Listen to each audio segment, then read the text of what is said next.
Voy a escribir la primera parte sin 1000 palabras de la historia en español, siguiendo la estructura de historias exitosas y el outline que hemos desarrollado. El ataúd de caoba brillaba bajo la luz tenue de la capilla. Sentí que mi mundo se dividía en dos, el antes y el después.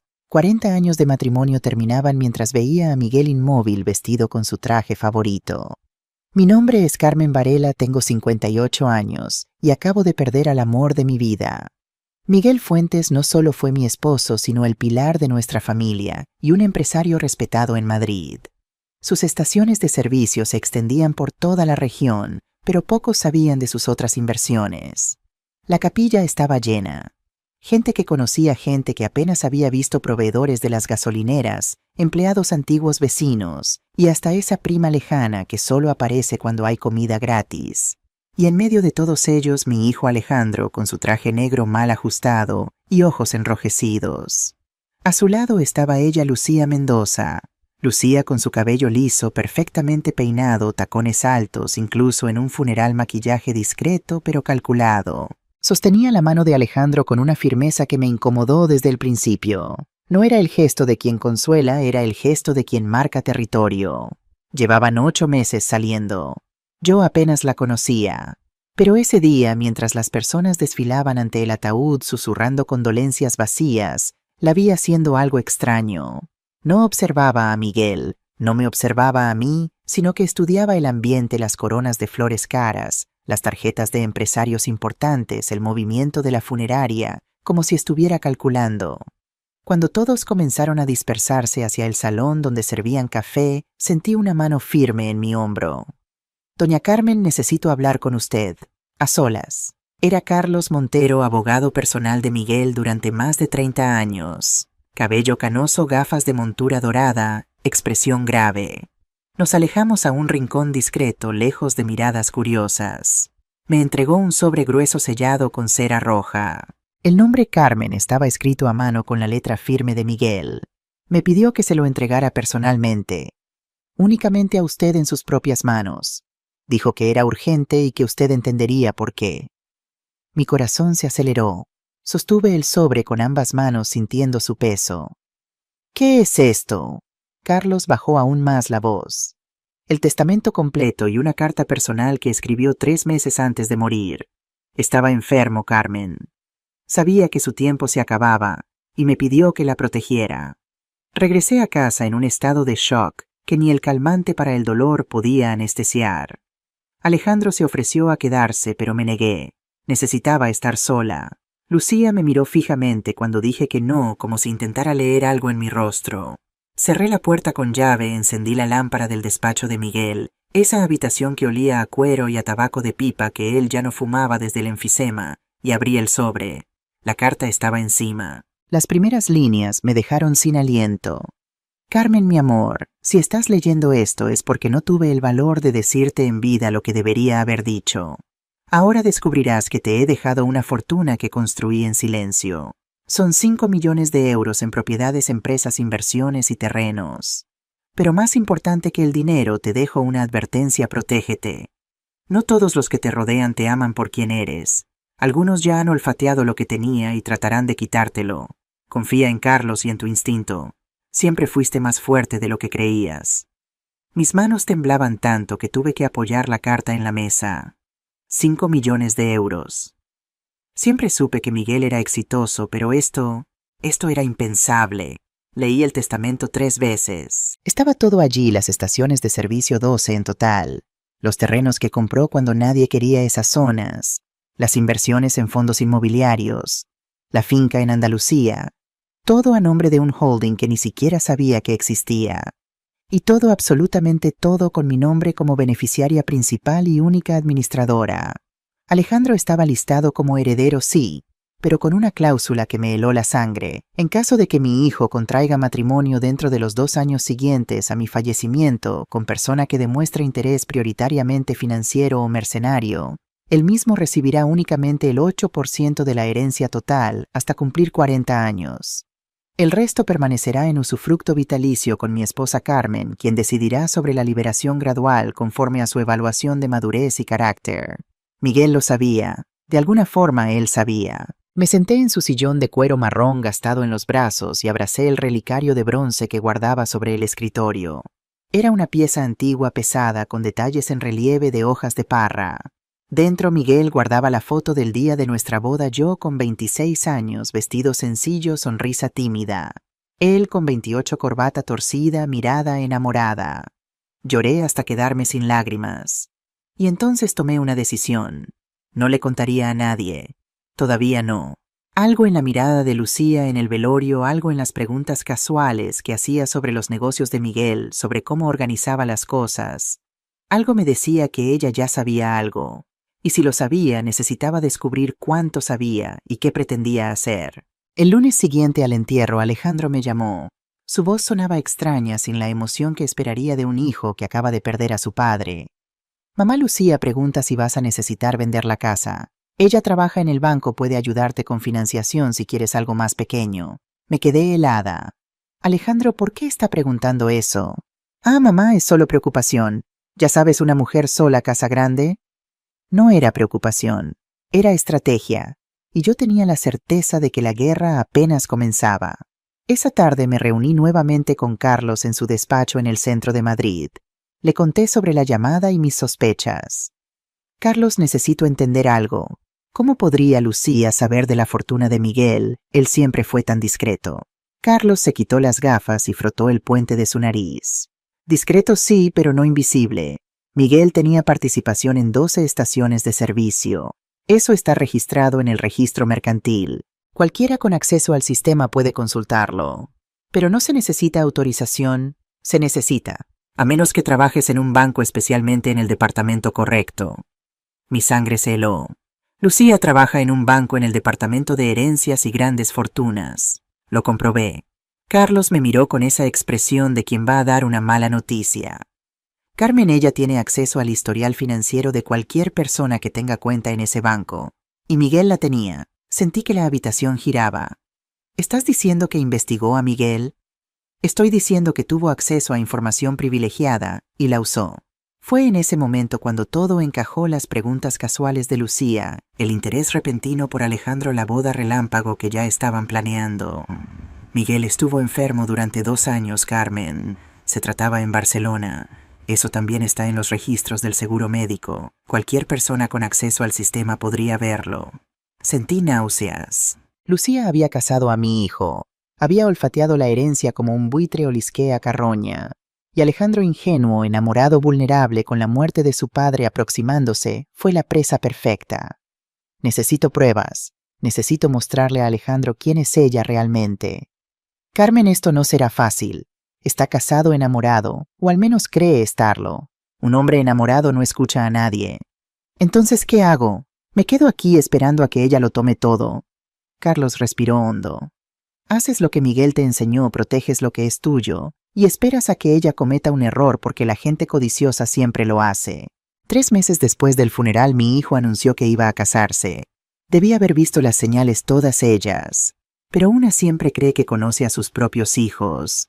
¿Verdad? Cree que el amor maternal puede ver a través de las máscaras. Yo estaba equivocada. Era un jueves por la noche cuando Alejandro apareció en casa sin avisar. Lucía estaba con él, por supuesto. Ella siempre estaba con él, pegada como una segunda piel. Entraron por la puerta de la cocina, la que da al patio, y yo estaba haciendo café de ese fuerte que a Miguel le gustaba.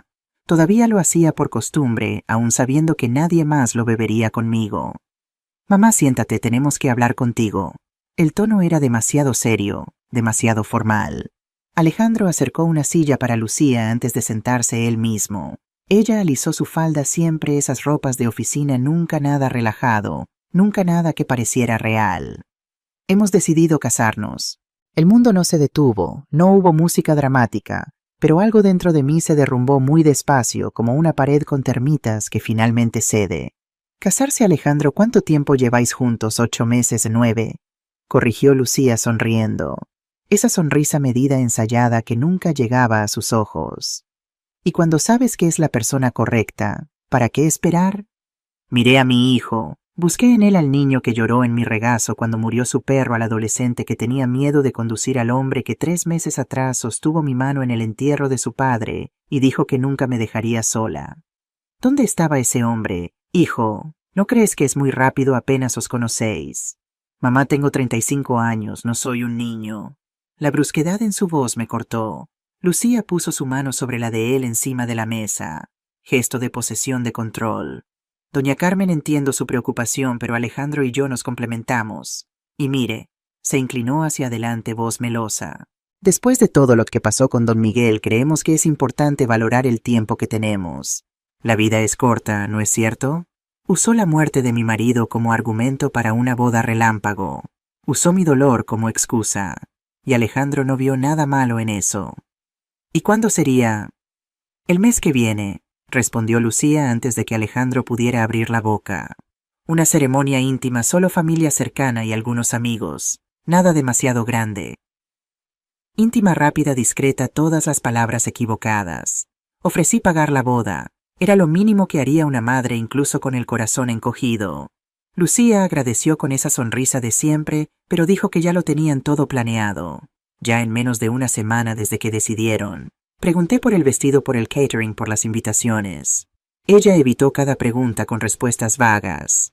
Lo que no evitó fueron las preguntas sobre Miguel. Doña Carmen, su marido, tenía seguro de vida.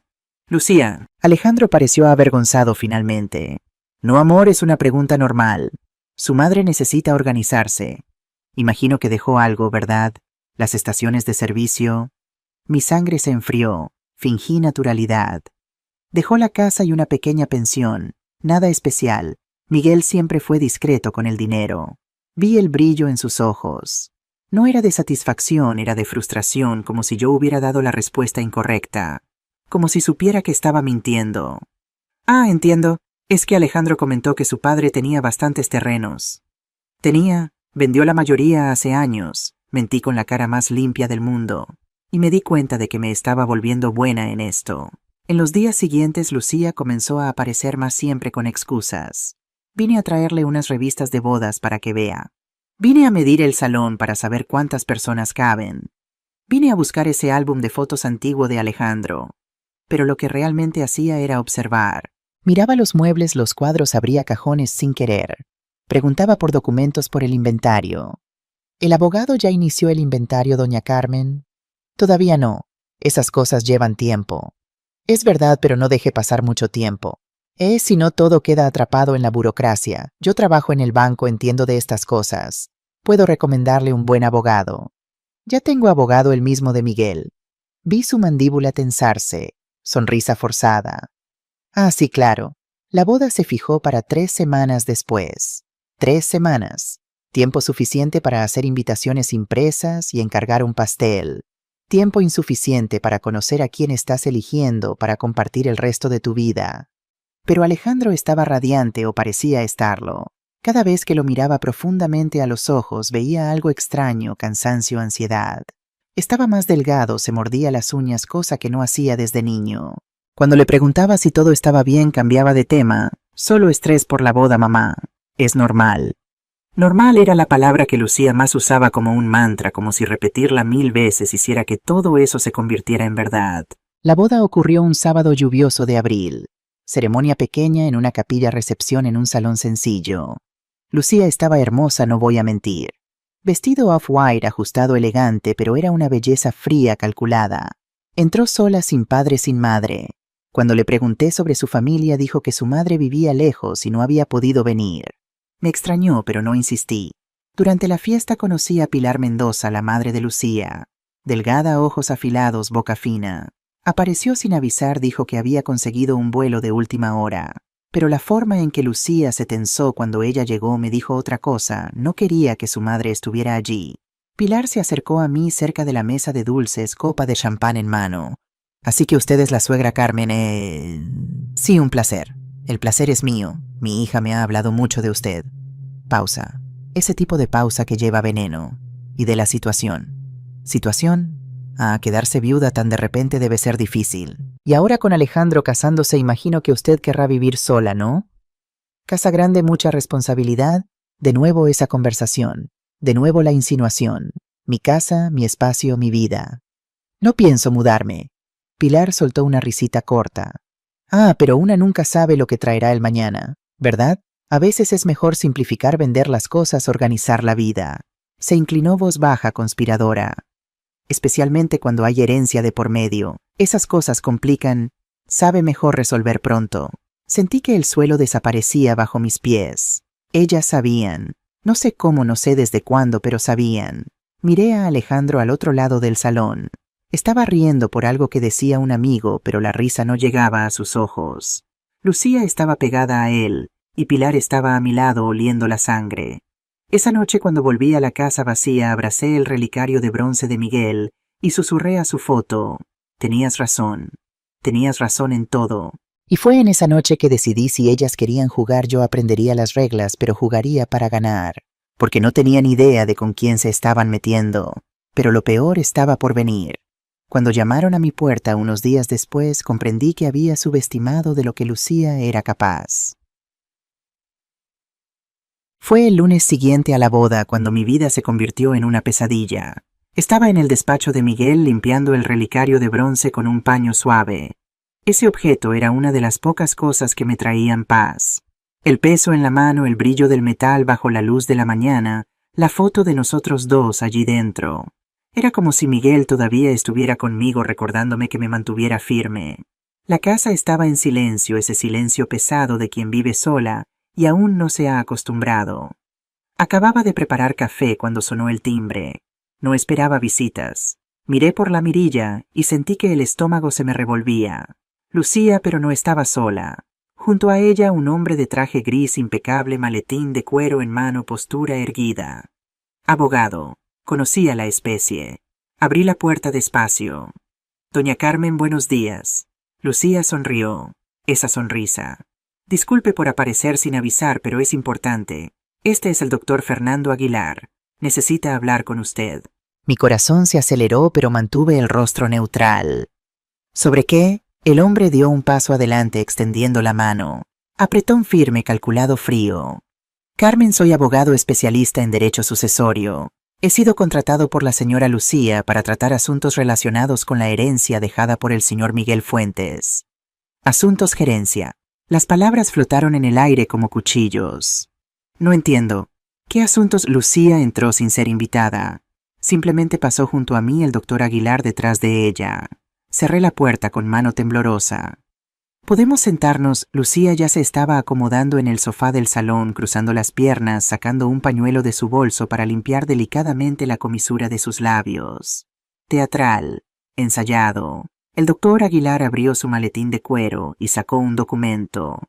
Papel con membretes, sellos, ese olor a despacho de abogacía que me dio náuseas. Señora Carmen, estoy aquí para entregar una notificación extrajudicial referente al reparto de los bienes dejados por el fallecido. Reparto. La palabra cayó en la sala como una bomba. Mi marido falleció hace menos de 4 meses. El inventario ni siquiera se ha abierto. Exactamente por eso estamos aquí. Lucía se inclinó hacia adelante. Voz suave, casi maternal. Doña Carmen, sabemos que está de luto, que es difícil pensar en papeleo y burocracia ahora. Por eso vine a ayudar. Alejandro tiene derecho a la mitad de todo lo que su padre dejó. Es la ley. Y cuanto antes resolvamos esto, mejor para todos. Alejandro sabe que están aquí. Silencio. Lucía miró al abogado. Él carraspeó. El señor Alejandro está al tanto de la situación y nos autorizó a proceder con los trámites necesarios. Mi hijo, mi único hijo, envió a un abogado a casa de su propia madre una semana después de casarse.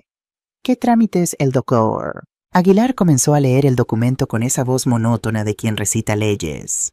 Conforme al artículo 87 del Código Civil, los descendientes tienen derecho a la herencia legítima. Solicitamos la presentación de todos los bienes inmuebles, cuentas bancarias, inversiones y participaciones societarias a nombre del fallecido Miguel Fuentes para su debido reparto. Tiene usted un plazo de 15 días para proporcionarnos la documentación completa. En caso contrario, nos veremos obligados a iniciar una acción de inventario judicial. 15 días. Me dieron 15 días. ¿Y si no estoy de acuerdo? Lucía suspiró como si estuviera tratando con una niña terca. Doña Carmen, no es cuestión de estar de acuerdo o no. Es la ley. Alejandro tiene derecho y usted ya está en una edad en la que no necesita tanto, ¿verdad? Una casa más pequeña, una vida más sencilla. Hasta es mejor menos preocupación. La audacia, el descaro de sentarse en mi sala en el sofá que yo compré y decirme que ya no necesitaba nada más. No entregaré ningún documento sin hablar con mi abogado. Claro, claro. El doctor Aguilar ya estaba guardando los papeles. Por eso dejo aquí la notificación por escrito.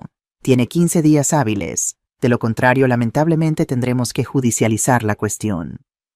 Judicializar, otra palabra bonita para decir vamos a arrastrarte a los tribunales. Lucía se levantó, alisó su falda, tomó su bolso, pero antes de salir se tomó el tiempo de pasar la mano por el aparador del salón ese de madera maciza que Miguel trajo de una subasta hace 20 años.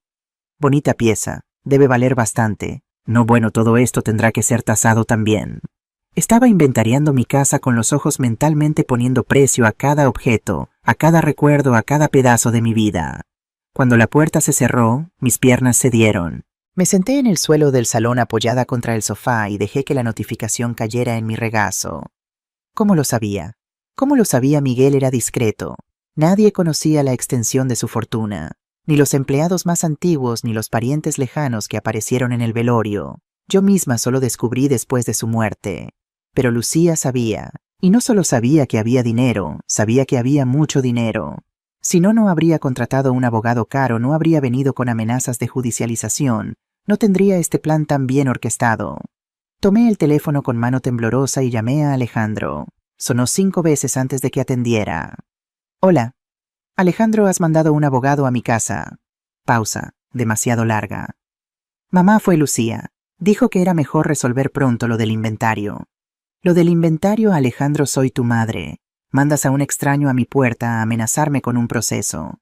Nadie te ha amenazado, mamá. Es solo para agilizar.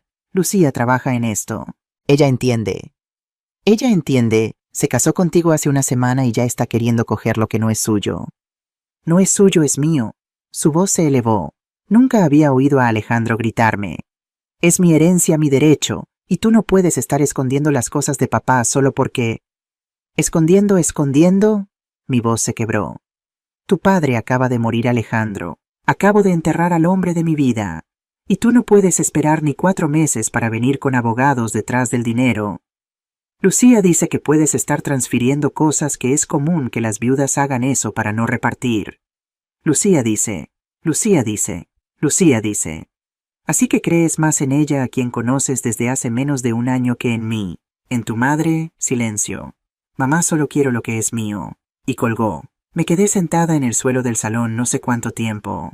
El sol entró por la ventana, atravesó la sala y se puso por el otro lado. Y yo seguía allí inmóvil en shock. Cuando finalmente logré levantarme, fui al despacho de Miguel. Abrí el cajón donde guardaba su carta, releí cada palabra. Y una frase saltó de la página como si hubiera sido escrita con fuego. No todos los que te rodean te aman por quien eres. Algunos ya han olfateado lo que tenía y tratarán de quitártelo. Él lo sabía. Dios mío. Él lo sabía. Pero si Miguel lo sabía y me advirtió, entonces había una manera de protegerme. Tenía que haberla. Llamé a Carlos. Necesito hablar con usted. Urgente. Ya han comenzado. Y fue en ese momento, sentada en el despacho de Miguel, cuando comprendí: Lucía no había entrado en mi familia por amor. Había entrado como una serpiente entra en un gallinero, y necesitaba descubrir cómo se enteró del dinero antes de que fuera demasiado tarde. Fue cuando revisé los cajones del despacho que entendí habían estado vigilándome, y ahora la verdadera batalla estaba a punto de comenzar. Disculpe por el malentendido. Tiene razón, la primera parte quedó más corta de lo solicitado. Continuaré ahora con la segunda parte, desarrollándola en aproximadamente 7,000 palabras. Carlos Montero llegó a mi casa aquella misma noche. Trajo consigo una carpeta gruesa llena de documentos que nunca había visto. Nos sentamos en la mesa de la cocina, lejos de las ventanas, lejos de cualquier mirada curiosa, y él extendió todo frente a mí. Carmen, cuéntame exactamente qué ocurrió. Le conté cada detalle: la visita de Lucía, el abogado, la notificación, las amenazas veladas, la forma en que miraba los muebles de mi casa como si ya fueran suyos. Y lo peor, Alejandro de su lado, mi hijo, mi niño. Carlos se quitó las gafas y se frotó el rostro con las manos. Parecía cansado, pero más que eso, preocupado. Ella lo sabe, Carmen. No sé cómo, pero lo sabe. Es lo que yo pensé. Pero ¿cómo Miguel era tan discreto? Discreto sí, pero no invisible. Abrió uno de los documentos. Miguel tenía participación en 12 estaciones de servicio. Eso está registrado en escrituras públicas. Cualquiera con acceso al sistema puede consultar. ¿Y los terrenos en Andalucía, las inversiones inmobiliarias en Barcelona? Todo deja rastro, Carmen. Y para alguien que sabe dónde buscar, es como seguir un mapa del tesoro. Sentí un escalofrío recorrer mi espalda. Carlos siguió hablando, su voz cada vez más seria. He investigado a Lucía Mendoza. Trabaja en el Banco Caixanova, Departamento de Patrimonios y Grandes Fortunas. Tiene acceso a información confidencial de clientes. Y Miguel tenía sus cuentas principales allí. ¿Estás diciendo que violó la confidencialidad bancaria para investigar a mi marido? Estoy diciendo que tuvo los medios para hacerlo. Y por lo que me cuentas, parece que los utilizó.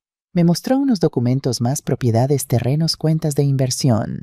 Todo lo que Miguel había construido durante décadas expuesto en cifras frías sobre papel oficial.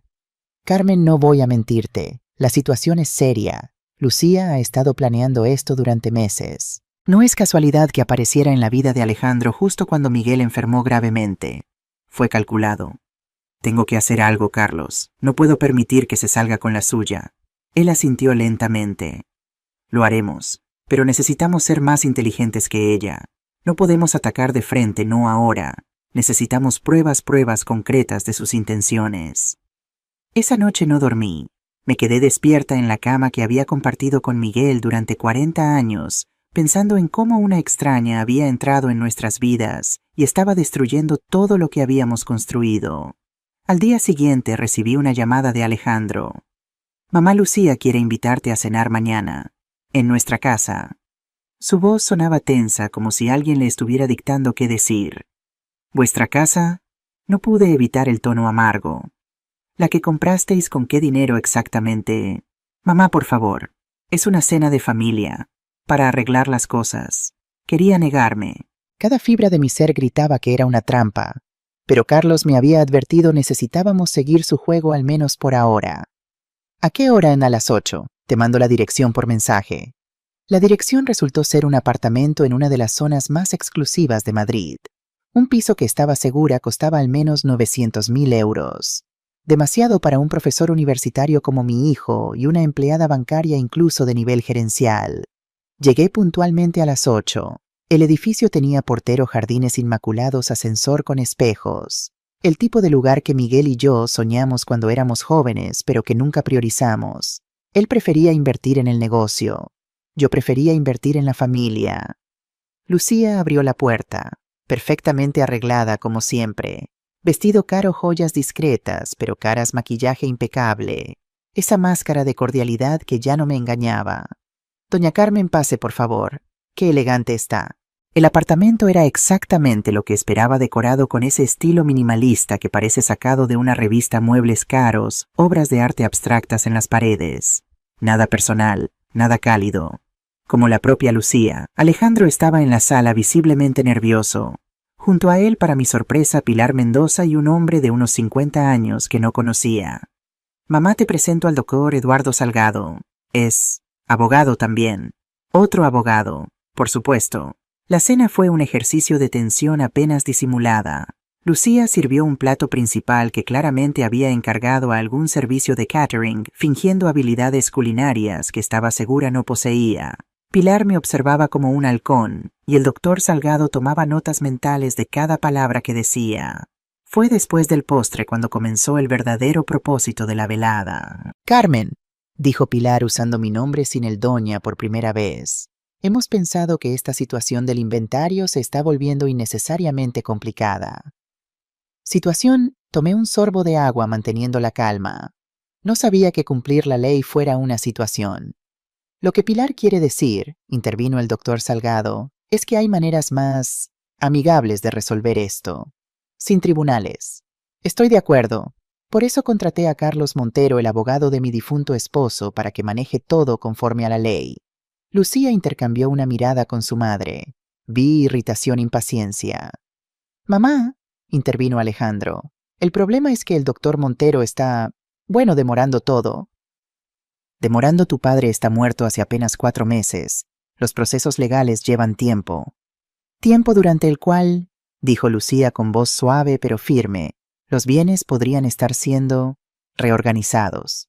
La acusación flotó en el aire como veneno. Estás insinuando que estoy escondiendo algo, Lucía.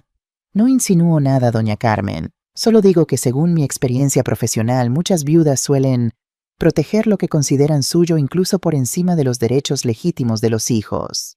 Miré a mi hijo buscando algún signo de indignación ante tales palabras. No lo encontré. Estaba mirando su plato evitando mis ojos.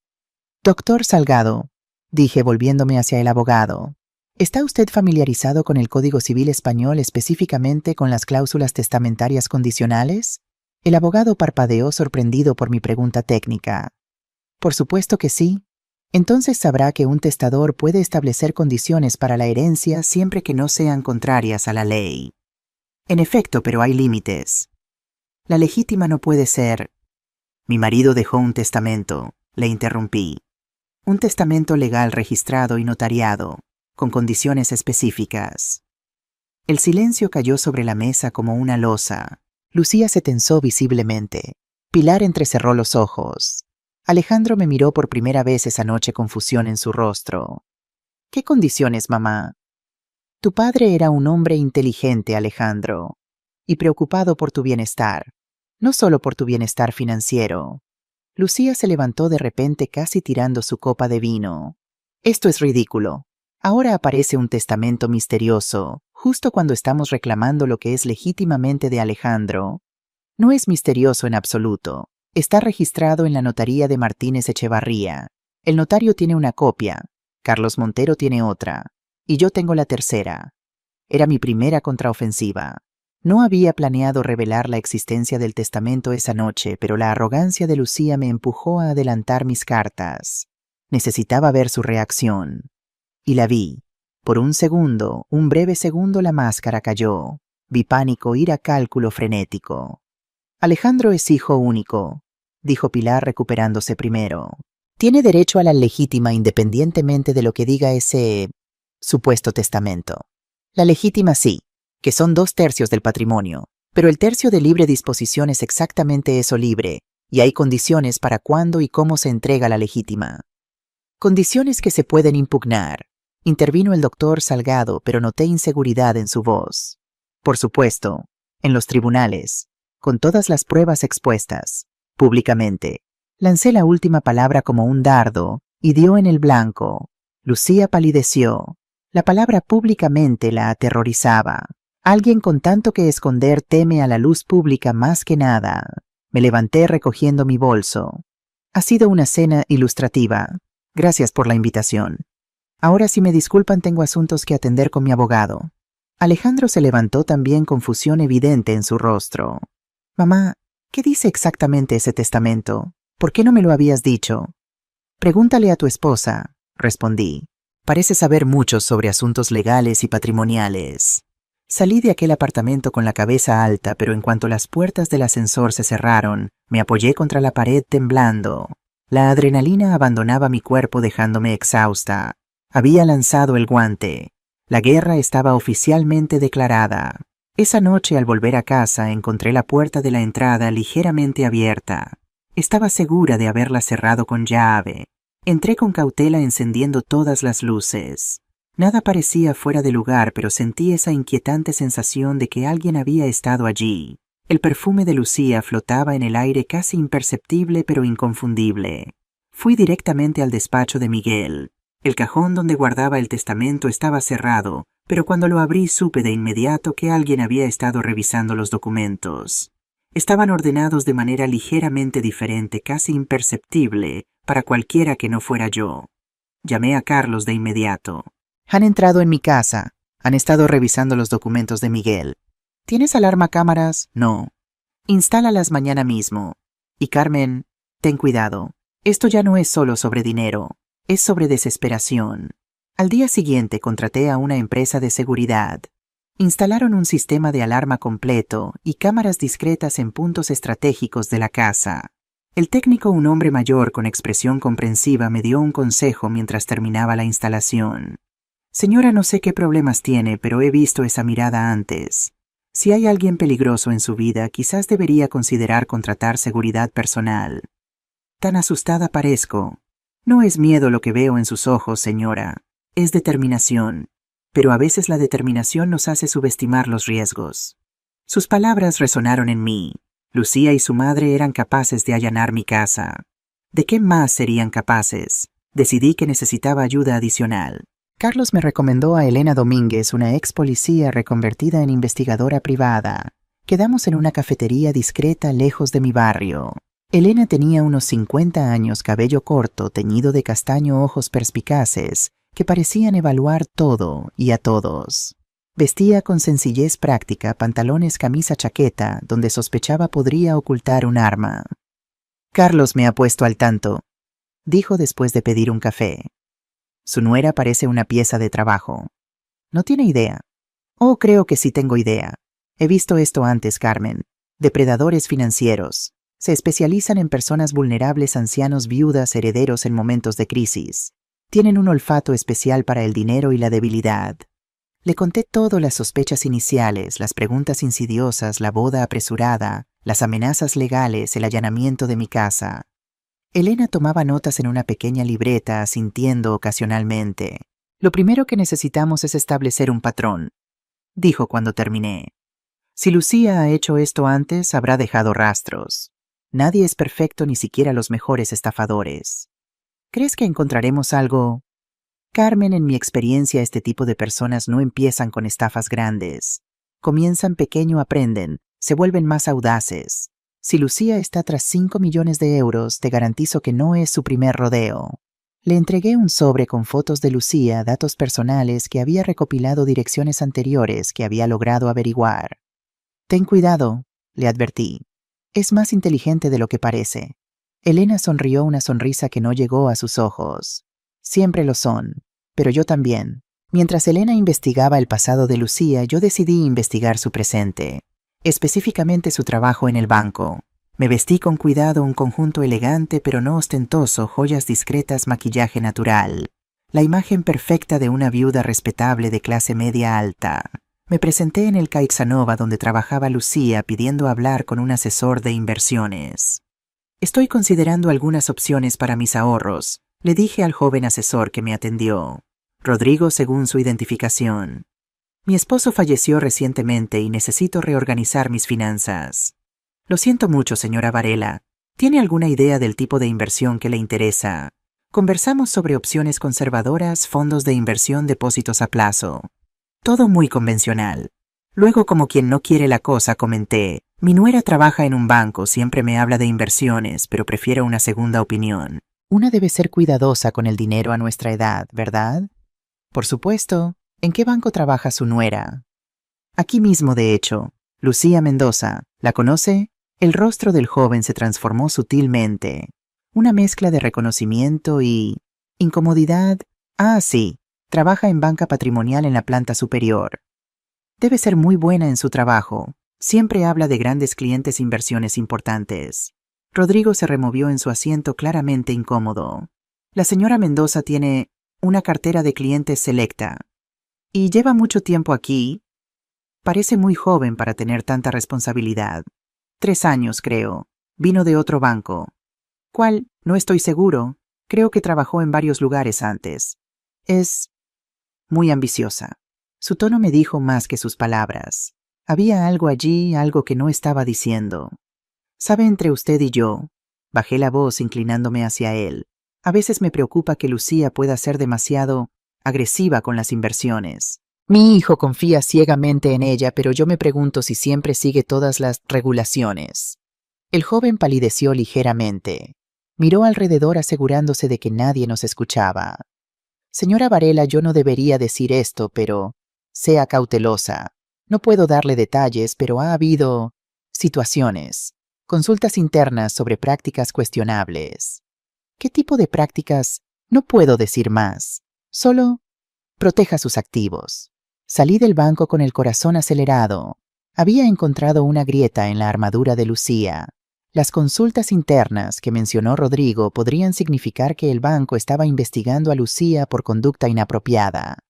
Esa misma tarde, Elena me llamó. Necesitamos hablar, no por teléfono, en persona. Nos encontramos en un pequeño restaurante en las afueras de Madrid. Elena trajo una carpeta gruesa que depositó sobre la mesa después de ordenar. «Encontré oro», dijo en voz baja. «Tu nuera es toda una artista». Abrió la carpeta y comenzó a mostrarme fotografías, documentos, recortes de periódicos. Lucía Mendoza, nacida Lucía Gómez Rodríguez. Cambió su apellido legalmente hace 7 años. Ha trabajado en 4 bancos diferentes en los últimos 8 años. Y en cada uno siguió el mismo patrón. Las fotografías mostraban a Lucía en diferentes lugares, restaurantes elegantes, eventos sociales, incluso funerales. ¿Funerales?, pregunté sorprendida. Los llaman buitres de luto, personas que frecuentan funerales de gente adinerada para identificar potenciales víctimas viudas, vulnerables, herederos emocionales, familias en crisis. Es una táctica conocida entre estafadores sofisticados. Dios mío, Lucía es más refinada. Utiliza su posición en el banco para identificar clientes con grandes patrimonios, especialmente aquellos en situación de enfermedad terminal o edad avanzada. Luego se acerca a la familia normalmente a través del hijo o hija, como hizo con Alejandro. Exacto, pero aquí viene lo interesante. He identificado 3 casos previos. Elena me mostró más documentos, fotografías de Lucía con 3 hombres diferentes, todos mayores que ella, todos aparentemente de buena posición económica.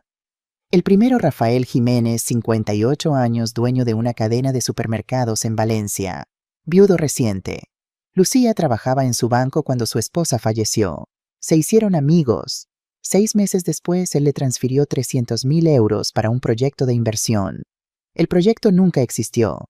Cuando él comenzó a hacer preguntas, ella desapareció. Él no presentó denuncia. Demasiado avergonzado. Sentí náuseas. Elena continuó. El segundo, Francisco Molina, 45 años, heredero de una empresa constructora en Sevilla. Cuando su padre murió, Lucía ya trabajaba en su banco. Comenzaron a salir. Ella lo convenció de pelear con sus hermanos por una porción mayor de la herencia. La familia acabó destruida en tribunales. Mientras tanto, Lucía cobró una asesoría financiera de 400.000 euros. Desapareció poco después. Y el tercero. Elena me mostró la última fotografía. Lucía en un vestido de novia junto a un hombre de unos 40 años. Antonio Vega, 42 años, director financiero en Barcelona. Se casaron después de un año de relación. 8 meses después, cuando se completó el proceso de herencia de su padre, 3 millones de euros, ella solicitó el divorcio. Con liquidación de bienes gananciales, por supuesto. Se llevó 1.5 millones limpios. Miré las fotografías, esos rostros de hombres que habían confiado en Lucía, que la habían amado quizás, y que habían sido destruidos por ella. Y entre ellos ahora estaba mi hijo. Elena, ¿cómo consiguió toda esta información? Algunos de estos detalles parecen privados. Ella sonrió enigmáticamente. Tengo contactos en varios lugares. Y algunos de esos hombres estaban dispuestos a hablar una vez que entendieron que podían ayudar a prevenir que otra familia fuera destruida. Me mostró más documentos, el apartamento que Lucía había comprado con el dinero de su último divorcio, puesto a nombre de su madre Pilar.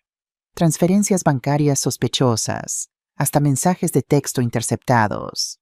Esto es lo más revelador, dijo mostrándome la captura de pantalla de una conversación de WhatsApp entre Lucía y un número desconocido. Las fechas eran de hace 7 meses. Encontré uno bueno. Hijo único, padre con enfermedad terminal, herencia estimada en más de 5 millones. Es el mayor hasta ahora. Necesito hacerlo bien. Es difícil, para nada. Es bastante ingenuo, vulnerable por la inminente muerte del padre. Será fácil.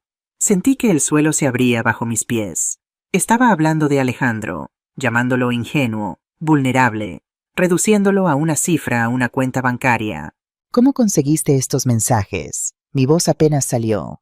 Mejor que no lo sepas. Lo importante es que son auténticos y utilizables. Utilizables legalmente. Carmen, vamos a ser sinceras. Lo que Lucía ha hecho es moralmente reprobable, pero legalmente está en una zona gris. No podemos llevarla a los tribunales penales con esto, pero podemos utilizarlo en el proceso civil, específicamente para activar la cláusula del testamento de Miguel, la que reduce la herencia de Alejandro si se casa con alguien por interés económico. Exactamente. Estas pruebas demuestran sin lugar a dudas que Lucía se acercó a Alejandro exclusivamente por su futuro patrimonio. Es lo que necesitamos para el tribunal.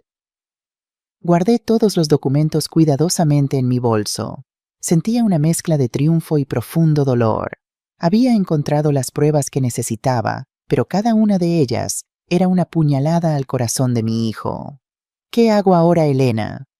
Esperar, dejar que cometan más errores y prepararle para lo que viene porque esto se va a poner muy feo antes de mejorar. Tenía razón, lo peor estaba por llegar. Durante las semanas siguientes, Lucía incrementó la presión. Comenzaron a aparecer casualmente en mi casa ella y Alejandro, siempre con preguntas sobre la herencia, sobre el inventario, sobre el testamento. Mamá, solo queremos saber qué dice exactamente ese testamento, insistía Alejandro. Es mi derecho. Habla con Carlos. Él tiene una copia. Puede explicártelo legalmente.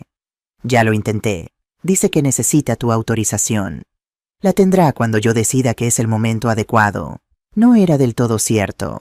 Carlos tenía instrucciones precisas de no revelar nada hasta que yo diera la señal. Estábamos ganando tiempo recopilando más pruebas, preparando nuestra estrategia. Pero Lucía estaba perdiendo la paciencia. Cada vez que venían la veía estudiar la casa con más intensidad, abrir cajones por accidente, revisar papeles cuando creía que no la observaba. El sistema de cámaras que había instalado capturó varias de estas intrusiones, todas cuidadosamente archivadas por Elena. Mientras tanto, algo estaba cambiando en Alejandro. Estaba más delgado, ojeroso, tenso. A veces lo sorprendía mirándome con una mezcla de confusión y remordimiento, como si una parte de él comenzara a dudar. Una tarde vino solo. Era la primera vez en meses que aparecía sin Lucía a su lado. Mamá, necesito hablar contigo, a solas. Nos sentamos en la cocina donde tantas conversaciones importantes habíamos tenido a lo largo de los años. Le serví café de ese fuerte que tanto le gustaba a su padre. ¿Está todo bien, Alejandro? Él miró la taza durante largo rato antes de responder. No lo sé, mamá. Hay cosas que no entiendo. ¿Qué cosas? Lucía está obsesionada con la herencia. Habla de ello constantemente. De lo que haremos con el dinero, de cómo podríamos mudarnos a una casa más grande, viajar, incluso dejar de trabajar. ¿Y eso te incomoda?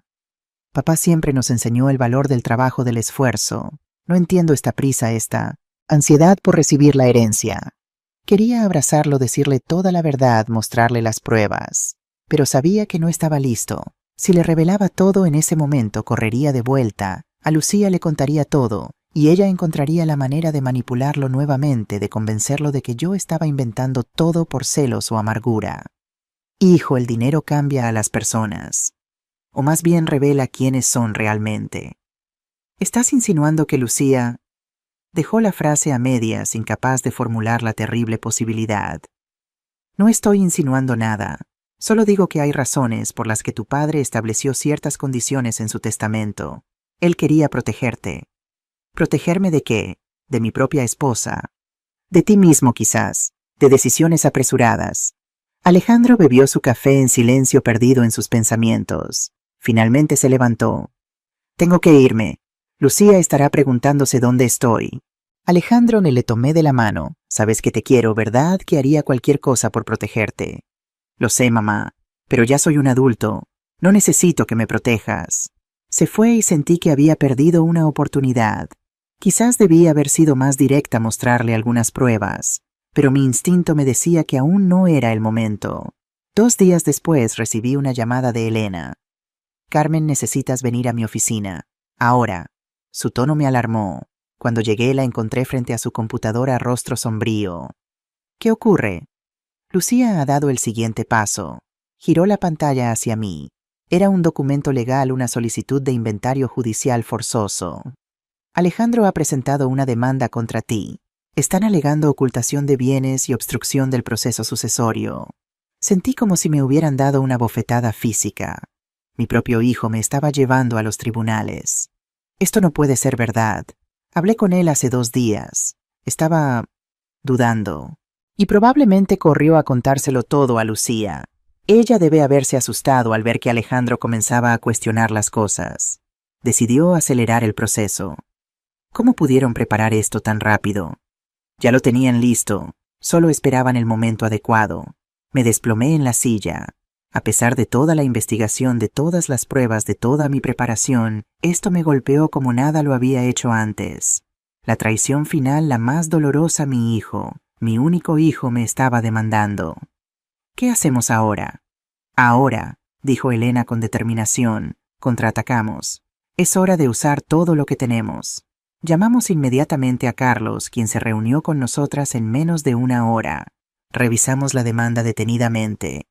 Esto es serio, dijo Carlos. Están alegando que estás ocultando activos, transfiriendo propiedades, incluso sugieren que podrías estar sacando dinero del país. Eso es ridículo, no he tocado nada. Lo sabemos, pero tendremos que probarlo en el tribunal. Y ahora con esta demanda tenemos que presentar el testamento completo como parte de nuestra defensa.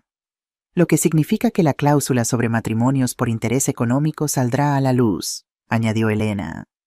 Y entonces comenzará la verdadera batalla, concluyó Carlos. Tendremos que probar las intenciones de Lucía. Pasamos las siguientes horas planificando nuestra estrategia. Carlos presentaría una contestación a la demanda incluyendo una reconvención basada en la cláusula testamentaria. Elena organizaría todas las pruebas sobre el pasado de Lucía, sus estafas anteriores, sus comunicaciones incriminatorias.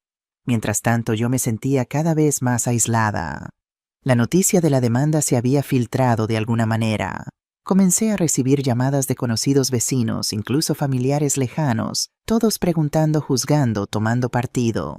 Carmen, ¿es verdad que estás escondiendo la herencia de Miguel? ¿Cómo puedes hacerle esto a tu propio hijo? Siempre fuiste demasiado controladora. Los rumores se extendieron como un virus. Versiones distorsionadas exageradas que yo había transferido millones a Suiza, que había falsificado el testamento, que estaba planeando vender todas las propiedades y desaparecer. Una tarde fui a hacer compras al supermercado del barrio donde había comprado durante 30 años. La cajera María, que siempre había sido amable, apenas me miró. La señora del puesto de frutas con quien solía conversar me dio la espalda. Al salir escuché claramente a dos mujeres susurrar. Es ella la que está robando la herencia de su hijo. ¡Qué vergüenza! Después de todo lo que ese chico hizo por ella. Regresé a casa y lloré por primera vez desde que todo comenzó. No por la demanda, no por el dinero, sino por la crueldad de las percepciones, por cómo Lucía había logrado convertirme en la villana de mi propia historia. Esa noche Carlos me llamó con noticias aún peores. Carmen, han solicitado medidas cautelares. Quieren congelar todas las cuentas, bloquear cualquier transacción con los bienes inmuebles, incluso piden que se te prohíba salir del país. Pueden hacer eso. Pueden solicitarlo. El juez decidirá. Tenemos audiencia en 3 días. 3 días. 72 horas para preparar mi defensa contra mi propio hijo. La mañana de la audiencia me vestí con cuidado, traje gris oscuro, perlas discretas, maquillaje mínimo, la imagen de la dignidad y la corrección. Elena y Carlos me recogieron en un coche con cristales tintados. Habrá prensa, me advirtió Carlos. Alguien filtró la información. Esto es lo que Lucía quería: presión pública, humillación. ¿Alejandro estará allí? Sí, él y Lucía junto con su abogado. El juzgado estaba lleno tal como Carlos había predicho. Periodistas curiosos, incluso algunos empleados de las gasolineras de Miguel. Todos allí para presenciar el espectáculo de una familia destruyéndose por dinero. Vi a Alejandro sentado en la primera fila junto a Lucía. Él parecía enfermo, demacrado. Ella perfectamente compuesta como siempre. Cuando nuestros ojos se encontraron, ella sonrió. Una sonrisa que decía, he ganado. La jueza Beatriz Soto, una mujer de unos 60 años con expresión severa, entró en la sala. Todos nos pusimos de pie. Procedimiento cautelar 247-2023. Alejandro Fuentes contra Carmen Varela. Asunto: medidas cautelares en proceso de inventario judicial. El abogado de Alejandro, un hombre joven y agresivo llamado Martín Acosta, presentó su caso con vehemencia teatral. Su señoría, mi cliente, ha intentado por todos los medios razonables obtener un inventario justo y transparente de los bienes dejados por su difunto padre. La demandada, su propia madre, ha obstruido sistemáticamente este proceso, ocultando documentos, retrasando procedimientos y, sospechamos con fundamento, desviando activos para evitar su justa distribución. Continuó describiendo cómo yo supuestamente estaba desmantelando el patrimonio familiar y violando los derechos legítimos de mi hijo. Cuando terminó la jueza, se volvió hacia Carlos. La defensa muere. Carlos se levantó con calma. Su estilo era completamente opuesto al de Martín, sereno, metódico, sin florituras. Su señoría, permítame comenzar presentando un documento que aclara toda esta situación. Sacó el testamento de Miguel y lo entregó al secretario judicial, quien lo pasó a la jueza. Ella lo leyó en silencio, sus ojos deteniéndose en ciertos párrafos, su expresión cambiando sutilmente. Este es el testamento del señor Miguel Fuentes, debidamente registrado y notariado 3 meses antes de su fallecimiento. Como verá mi cliente, la señora Carmen Varela es la única administradora de todos los bienes conforme a la voluntad expresa del fallecido. Vi a Alejandro fruncir el ceño. Lucía se tensó. Y lo más relevante para este procedimiento, continuó Carlos, es la cláusula específica de protección patrimonial que el señor Fuentes incluyó. Carlos leyó en voz alta pausadamente. En caso de que mi hijo contraiga matrimonio dentro de los 2 años siguientes a mi fallecimiento con persona que demuestre interés prioritariamente financiero o mercenario, él mismo recibirá únicamente el 8% de la herencia total hasta cumplir 40 años. El resto permanecerá en usufructo vitalicio con mi esposa Carmen. Un murmullo recorrió la sala. Alejandro miró a Lucía con expresión atónita. Ella mantenía su compostura, pero vi cómo sus nudillos se blanqueaban al apretar su bolso. «Esto no tiene validez», interrumpió Martín. «Es una cláusula abusiva restrictiva de derechos». «Es perfectamente legal», respondió Carlos sin alterarse, «y está registrada ante notario. El fallecido tenía pleno derecho a proteger su patrimonio». La jueza levantó la mano pidiendo silencio. La cláusula parece formalmente válida, aunque su aplicación dependería de probar el interés prioritariamente financiero al que se refiere. ¿Tiene la defensa evidencia de tal interés por parte de la señora Lucía Mendoza? Era el momento que habíamos estado esperando. En efecto, su señoría, respondió Carlos haciendo una seña a Elena, quien se acercó con una carpeta gruesa. Y solicitamos la oportunidad de presentarla en detalle en la audiencia principal. Por ahora, como muestra, quisiera presentar estos documentos. Entregó un conjunto de fotografías y transcripciones de mensajes. La jueza los examinó con atención creciente. «Esto es difamación», saltó Lucía, incapaz de contenerse. «Son mentiras. Siéntese», ordenó la jueza. Luego, dirigiéndose a Carlos. «Esto es sorprendente. Si estas evidencias son auténticas, estamos ante un caso muy serio». «Lo son, su señoría. Y tenemos mucho más». La jueza reflexionó un momento, luego tomó su decisión. Dadas las circunstancias y la evidencia preliminar presentada, deniego las medidas cautelares solicitadas por la parte demandante. Además, fijo audiencia principal para dentro de 2 semanas, donde examinaremos en profundidad tanto la solicitud de inventario como la aplicabilidad de la cláusula testamentaria en cuestión. Golpeó con el mazo. Se levanta la sesión. Había ganado la primera batalla, pero la guerra estaba lejos de terminar. Miré a mi hijo buscando su mirada. Nuestros ojos se encontraron brevemente. Vi confusión, dolor y por primera vez duda real. Lucía lo tomó del brazo, susurrando algo en su oído. Él asintió mecánicamente y se dejó llevar hacia la salida, rodeados por periodistas que gritaban preguntas. «Has estado brillante», le dije a Carlos mientras salíamos por una puerta lateral evitando a la prensa. «Esto solo es el principio», respondió. «Ahora viene lo difícil, prepararnos para demostrar sin lugar a dudas que Lucía Mendoza es exactamente la clase de persona contra la que Miguel quería proteger a su hijo. Y si Alejandro no quiere ver la verdad, si elige creerle a ella a pesar de todas las pruebas», Carlos me miró con compasión, «entonces habremos hecho todo lo posible para protegerlo. El resto dependerá de él». Esa noche sola en mi casa abracé el relicario de bronce de Miguel y lloré. Lloré por mi hijo, engañado por el dolor que estaba por venir, por la familia que alguna vez fuimos y que Lucía había destruido metódicamente. Pero mientras lloraba, algo dentro de mí se fortaleció. La determinación cristalizó en resolución. Ya no era solo por el dinero, por la herencia, por el legado de Miguel. Era por mi hijo. Por salvarlo de una mujer que lo veía no como un ser humano a quien amar, sino como un medio para acceder a millones. Y estaba dispuesta a luchar hasta el final, aunque eso significara perderlo temporalmente para poder salvarlo. Las 2 semanas antes de la audiencia principal fueron un torbellino de actividad. Carlos, Elena y yo trabajamos incansablemente recopilando más pruebas, organizando testimonios, preparando nuestra estrategia. Elena logró contactar con 2 de las víctimas anteriores de Lucía, Rafael Jiménez y Antonio Vega. Inicialmente reacios a testificar, finalmente accedieron cuando entendieron que podrían evitar que otra familia fuera destruida. No es por venganza, me dijo Antonio durante nuestra videoconferencia. Es porque cada noche pienso en lo que Lucía me hizo no solo financieramente, sino emocionalmente. Me hizo dudar de todo, del amor, de la confianza, de mi propio juicio. Nadie merece pasar por eso.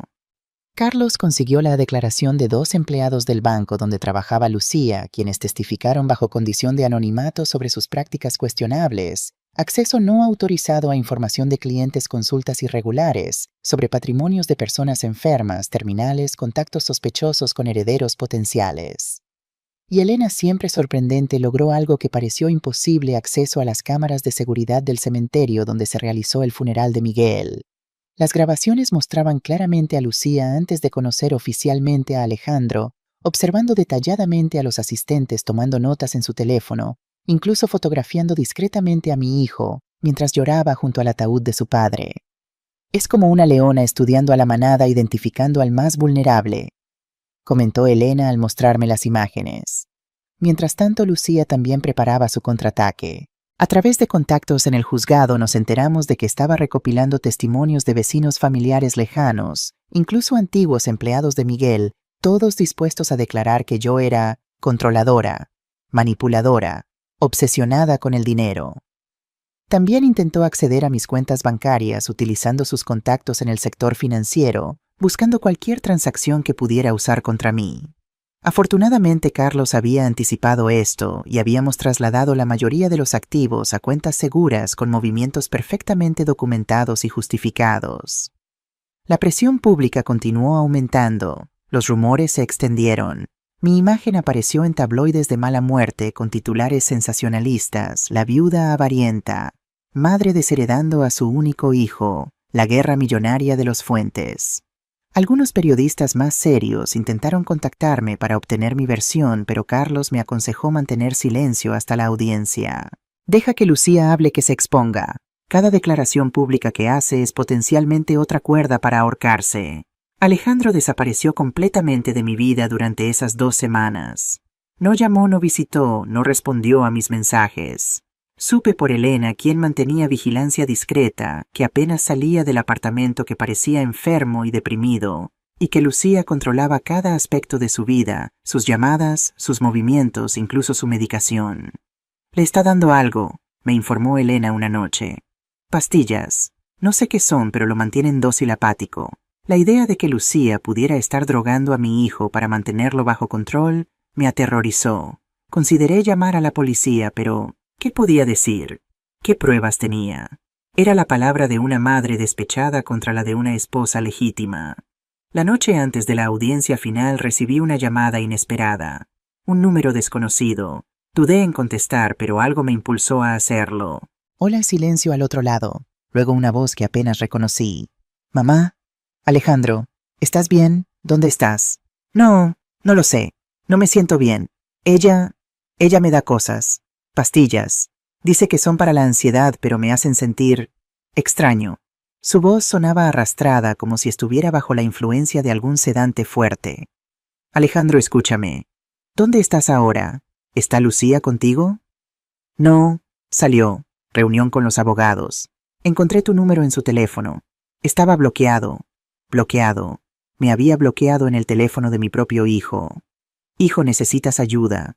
Dime dónde estás. Iré por ti. No puedo irme. Ella tiene fotos. Dice que las mostrará, que me destruirá. ¿Qué fotos? De mí, con las pastillas.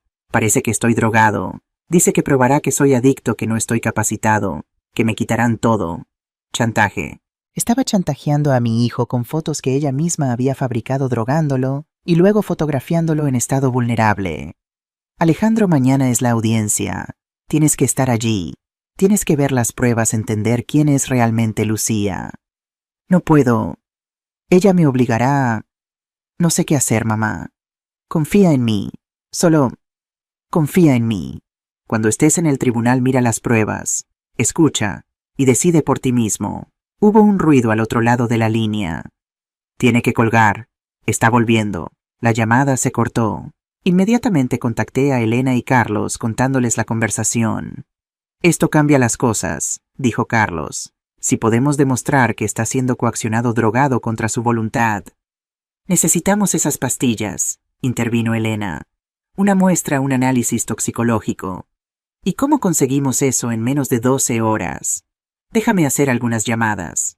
No dormí esa noche. Repasé cada documento, cada testimonio, cada pieza de evidencia. Todo el caso estaba listo, pero ahora había algo más en juego. No solo la herencia, no solo la justicia, sino la libertad misma de mi hijo. Su salud, su futuro. A las 5 de la mañana Elena llamó. Lo tengo, un contacto en el edificio donde viven. El portero. Le pagué generosamente para que recogiera la basura de su apartamento esta madrugada. Encontró un frasco de pastillas vacío. Lo estamos analizando ahora. Y preliminarmente parece una combinación de benzodiazepinas y algo más. Potente. No letal, pero suficiente para mantener a alguien en un estado de sumisión-confusión. ¿Podremos usarlo en el juicio? Carlos está trabajando en ello. Es complicado porque la cadena de custodia no es oficial, pero al menos lo tenemos como respaldo. A las 9 de la mañana estaba en el juzgado. La sala estaba aún más llena que en la audiencia anterior. Periodistas curiosos, incluso algunos de los antiguos amigos de Alejandro, preocupados por los rumores sobre su estado. Vi a Lucía entrar perfectamente vestida y maquillada como siempre. Alejandro la seguía, pero apenas lo reconocí. Estaba demacrado, pálido, con los ojos hundidos y movimientos lentos. Parecía un hombre 20 años mayor. La jueza Soto entró y todos nos pusimos de pie. Procedimiento de Inventario Judicial 247-2023. Alejandro Fuentes contra Carmen Varela. El abogado de Alejandro Martín Acosta comenzó su alegato con la misma agresividad que la vez anterior, pero ahora había un tono más desesperado en su voz, como si supiera que estaba perdiendo terreno. Su señoría, a pesar de los intentos de la defensa por desviar la atención con acusaciones infundadas contra mi clienta, el hecho central permanece. La señora Carmen Varela está deliberadamente ocultando bienes que legítimamente pertenecen al menos en parte a su hijo Alejandro Fuentes. Continuó durante casi una hora describiendo cómo yo supuestamente había conspirado para defraudar a mi propio hijo, manipulando el testamento, ocultando propiedades, incluso insinuando que Miguel no estaba en plenas facultades mentales cuando firmó las disposiciones testamentarias. Cuando finalmente terminó la jueza, se volvió hacia Carlos. La defensa Carlos se levantó con la misma serenidad de siempre. Su señoría la parte demandante ha construido un castillo de naipes basado en suposiciones, insinuaciones y medias verdades. Permítame derribarlo con hechos concretos y pruebas irrefutables. Comenzó presentando el testamento completo, explicando cada cláusula, demostrando la plena capacidad mental de Miguel con certificados médicos de la época en que firmó el documento. Luego metódicamente presentó las pruebas sobre Lucía, sus estafas anteriores, sus matrimonios y relaciones estratégicas, sus técnicas de manipulación. Proyectó fotografías, mensajes, documentos bancarios, todo cuidadosamente verificado y autentificado. Pero la evidencia más reveladora, su señoría, es esta. Mostró los mensajes de texto donde Lucía discutía explícitamente su plan para acercarse a Alejandro describiéndolo como ingenuo y vulnerable, calculando el valor de la herencia, planificando cómo manipularlo. Vi a Alejandro enderezarse en su asiento, sus ojos fijos en la pantalla, una expresión de incredulidad y dolor atravesando su rostro. Lucía intentó tomar su mano, pero él la retiró bruscamente. Y finalmente, su señoría, debemos abordar un asunto aún más grave. Carlos hizo una seña a Elena, quien entró con un hombre de bata blanca, el doctor Javier Mendizábal, toxicólogo forense. El doctor Mendizábal ha analizado muestras de medicamentos encontrados en la residencia compartida por el señor Fuentes y la señora Mendoza. Sus hallazgos son profundamente preocupantes. El toxicólogo presentó su informe una mezcla de ansiolíticos potentes, algunos sin prescripción legal en España, administrados sistemáticamente a Alejandro sin su conocimiento informado. Estos medicamentos en las dosis indicadas producirían un estado de confusión, docilidad y dependencia. Esencialmente mantienen a la persona en un estado de vulnerabilidad psicológica extrema altamente susceptible a la manipulación. Lucía se levantó de golpe. Esto es ridículo. Son vitaminas suplementos para el estrés, Alejandro, diles. Pero Alejandro estaba mirando las pastillas proyectadas en la pantalla, reconociéndolas, y luego mirándola a ella como si la viera realmente por primera vez. Su señoría, continuó Carlos, la señora Mendoza no solo ha manipulado emocionalmente a Alejandro Fuentes para acceder a una herencia millonaria, sino que lo ha estado drogando sistemáticamente para mantenerlo bajo control. Esto ya no es solo un asunto civil de herencia. Es un delito penal de administración de sustancias nocivas sin consentimiento potencialmente agravado por el fin económico. La jueza, visiblemente afectada por las evidencias, se dirigió directamente a Alejandro. Señor Fuentes, ¿desea declarar algo sobre estas alegaciones? Alejandro se levantó lentamente, todavía bajo los efectos de las drogas. Miró a Lucía, luego a mí, luego los documentos y pruebas esparcidos sobre la mesa. Su voz era apenas audible. No sabía. No quería ver. De repente pareció desplomarse. Carlos corrió hacia él sosteniéndolo antes de que cayera al suelo. La sala estalló en confusión. «¡Necesitamos un médico!», gritó Carlos. La jueza ordenó un receso mientras los paramédicos entraban para atender a Alejandro. Lo sacaron en camilla todavía semiconsciente. Lucía intentó seguirlo, pero 2 agentes judiciales la detuvieron. La jueza había ordenado que permaneciera en la sala. 1 hora después, con Alejandro estable en el hospital y bajo observación, la audiencia se reanudó. La jueza Soto, ahora con expresión severa, dictó su fallo. Vistas las pruebas presentadas, que considero abrumadoras, resuelvo lo siguiente. Primero, declarar plenamente válido y aplicable el testamento de don Miguel Fuentes, incluyendo la cláusula condicional sobre matrimonios por interés económico. Segundo, determinar que la señora Lucía Mendoza ha demostrado sin lugar a dudas un interés prioritariamente económico en su relación con don Alejandro Fuentes, activando así dicha cláusula. Tercero, establecer que don Alejandro Fuentes recibirá únicamente el 8% de la herencia hasta cumplir 40 años, quedando el resto en usufructo vitalicio de doña Carmen Varela, quien administrará dichos bienes conforme a las disposiciones testamentarias. Cuarto, remitir todas las pruebas relacionadas con la presunta administración no consentida de sustancias psicoactivas a la Fiscalía para la posible apertura de un procedimiento penal contra la señora Lucía Mendoza. Golpeó con el mazo. Se levanta la sesión. Lucía estaba pálida, inmóvil. Su abogado le susurraba urgentemente al oído, pero ella parecía no escuchar. Finalmente, como despertando de un trance, me miró directamente. No había ya máscaras, no había pretensiones. Solo odio puro destilado ardiente. «Esto no ha terminado», dijo en voz baja, casi un susurro. «No tienes idea de lo que has hecho». Salió de la sala flanqueada por su abogado y su madre, quien había permanecido en silencio durante todo el proceso. Yo me quedé allí exhausta, pero finalmente libre de un peso que había cargado durante meses. Había ganado. Había protegido el legado de Miguel, había expuesto a Lucía por lo que realmente era, había salvado a mi hijo de sus garras. Pero mientras Carlos y Elena me felicitaban, mi mente estaba en otro lugar, en el hospital con Alejandro. La batalla legal había terminado, pero la verdadera reconciliación apenas comenzaba, y sería el desafío más difícil de todos. Llegué al Hospital San Carlos apenas 1 hora después de que terminara la audiencia. El pasillo de la unidad de cuidados intermedios estaba en silencio, solo interrumpido por el ocasional pitido de monitores y el susurro de las enfermeras. Carlos me acompañaba llevando un maletín con los documentos del caso y la sentencia judicial que acabábamos de conseguir. «Deberías estar celebrando», me dijo mientras esperábamos que el médico nos permitiera ver a Alejandro. «Has ganado en todos los frentes. No se gana cuando tu hijo está en una cama de hospital, Carlos». El doctor Méndez, un hombre de mediana edad con expresión cansada pero amable, salió finalmente a hablar con nosotros. «Señora Varela, su hijo está estable. Hemos realizado análisis toxicológicos completos. Encontramos niveles alarmantes de benzodiazepinas y otros sedantes en su organismo. Ha estado recibiendo estas sustancias durante semanas, posiblemente meses». «¿Daño permanente?», pregunté con el corazón encogido. «No parece haberlo, afortunadamente, pero la desintoxicación será difícil. Experimentará ansiedad, insomnio, posibles alucinaciones. Necesitará apoyo constante. Estaré con él todo el tiempo que sea necesario». El médico asintió comprensivo. «Hay algo más que debes saber. Su hijo ha solicitado formalmente que impidamos el acceso de Lucía Mendoza a su habitación. Tiene miedo de ella. Una mezcla de alivio y dolor me invadió. Alivio porque Alejandro finalmente veía la verdad. Dolor porque sabía cuán devastador debía ser para él descubrir que la mujer que creía amar lo había estado manipulando y drogando. ¿Puedo verlo ahora? Sí, pero solo unos minutos. Necesita descansar. La habitación estaba en penumbra.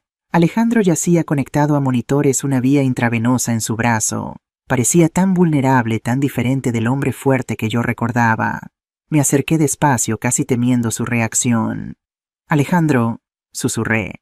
Abrió los ojos lentamente, enfocándolos en mí con dificultad. Mamá, tomé su mano. Estaba fría, temblorosa. Estoy aquí, hijo. Todo va a estar bien. Intentó hablar, pero las palabras parecían atascarse en su garganta. Finalmente, con voz quebrada, dijo: lo siento tanto. Yo no sabía, no quería ver. Shh, no hables ahora. Descansa. Tenemos tiempo. Todo el tiempo del mundo. Una lágrima rodó por su mejilla. La sequé suavemente con mi dedo. Las pastillas, ella decía que eran para la ansiedad, para ayudarme a dormir, pero cada vez necesitaba más. Me sentía tan confundido. Lo sé, hijo. No fue tu culpa. Te demandé a mi propia madre. ¿Cómo pudiste perdonarme? Porque eres mi hijo, y el amor de una madre no tiene condiciones. Se quedó dormido poco después, el agotamiento finalmente venciéndolo. Me quedé allí sosteniendo su mano, recordando al pequeño niño que una vez había sido preguntándome cómo reconstruiríamos nuestra relación después de todo esto. Carlos entró silenciosamente indicándome que lo siguiera afuera. Tenemos un problema, dijo en voz baja cuando estuvimos en el pasillo. La fiscal ha revisado nuestras pruebas sobre las drogas administradas a Alejandro. Quiere presentar cargos criminales contra Lucía por administración de sustancias nocivas sin consentimiento. ¿Y eso es un problema? Lo es si Alejandro no quiere testificar. Un juicio criminal sería público, Carmen. Mucho más que un procedimiento civil de herencia. Prensa, televisión, redes sociales. Todo el país sabría lo que le pasó. Entendí inmediatamente. Alejandro tendría que revivir su humillación públicamente, admitir que había sido manipulado, drogado, controlado por la mujer con quien se había casado apenas meses atrás. ¿Qué opciones tenemos? Legalmente pocas. Si la fiscalía decide proseguir, lo hará con o sin la cooperación de Alejandro. Tienen suficientes pruebas. ¿Y Lucía dónde está ahora? Elena la está vigilando. Al parecer ha vuelto al apartamento que compartía con Alejandro. Está recogiendo sus cosas. Nos interrumpió el sonido de voces alteradas al final del pasillo. Una enfermera discutía acaloradamente con alguien. Me giré para ver a Lucía impecablemente vestida como siempre, intentando acceder a la unidad. Soy su esposa, tengo derecho a verlo. Carlos se adelantó inmediatamente, interponiéndose. Señora Mendoza, hay una orden judicial que le prohíbe acercarse a Alejandro Fuentes. Si insiste, tendré que llamar a seguridad. Lucía lo miró con desprecio, luego fijó sus ojos en mí. Ya no quedaba nada de la mujer educada y controlada que había conocido. Su rostro estaba contorsionado por la ira. Esto no ha terminado, Carmen. Me has quitado 5 millones de euros. ¿Crees que voy a desaparecer sin más? No te he quitado nada, Lucía. Nunca fue tuyo para empezar. Alejandro es mi marido. Lo que es suyo es mío. Alejandro ha solicitado específicamente que no se te permita verlo, y pronto, según entiendo, enfrentarás cargos criminales por haberlo drogado. La vi palidecer ligeramente, pero se recuperó rápido. No podrás probarlo. Será su palabra contra la mía. ¿Y quién creerá a un hombre con historial de problemas de ansiedad? Tengo todos sus diagnósticos firmados por psiquiatras. Psiquiatras pagados por ti, supongo. Su sonrisa confirmó mis sospechas. Te destrozaré en los medios, Carmen. La viuda avara que no quiere compartir con su propio hijo. El mundo entero sabrá quién eres realmente. El mundo ya está descubriendo quién eres tú, Lucía. La fiscalía tiene tus mensajes, tus estafas anteriores, los testimonios de tus otras víctimas. Tu carrera como depredadora financiera ha terminado. La seguridad del hospital llegó en ese momento flanqueando a Lucía. Señora, debe abandonar la unidad inmediatamente. Lucía me miró una última vez con una expresión que me heló la sangre. Te arrepentirás de esto. Los dos lo haréis. La vi alejarse escoltada por los guardias, su figura erguida y orgullosa, incluso en la derrota. Es peligrosa. dijo Carlos observándola desaparecer en el ascensor.